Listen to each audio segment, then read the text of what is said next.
सातारा जिल्ह्यातील टोल नाक्यावर आज काँग्रेसच्या वतीनं आंदोलन करण्यात येत आहे। सध्या मी आनेवाडी टोल नाक्यावर आहे। आपण पाहू शकता की काँग्रेसच्या वतीनं या ठिकाणी आनेवाडी टोल नाक्यावर आंदोलन करण्यात येत आहे।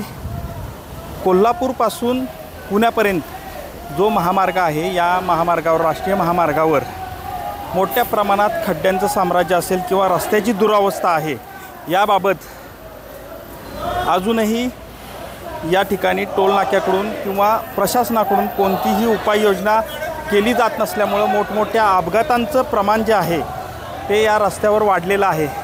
यामुळं काँग्रेसच्या वतीने या ठिकाणी मोठं आंदोलन जे आहे ते या आनेवाडी टोल नाक्यावर करण्यात येत आहे। आज याबरोबरच तासवडे टोल नाक्यावरही अशा स्वरूपाचं आंदोलन जे आहे ते आज होत आहे। खरं तर मोठ्या संख्येनं जे आहे ते कार्यकर्ते देखील या आनेवाडी टोल नाक्यावर आलेले आपल्याला पाहायला मिळत आहेत।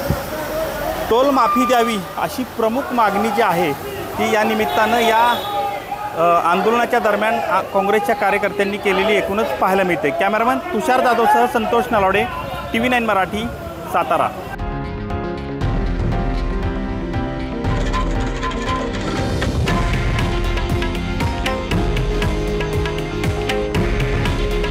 हे आहे देशातील नंबर 1 न्यूज नेटवर्क आणि आपण पाहत आहात TV9 मराठी।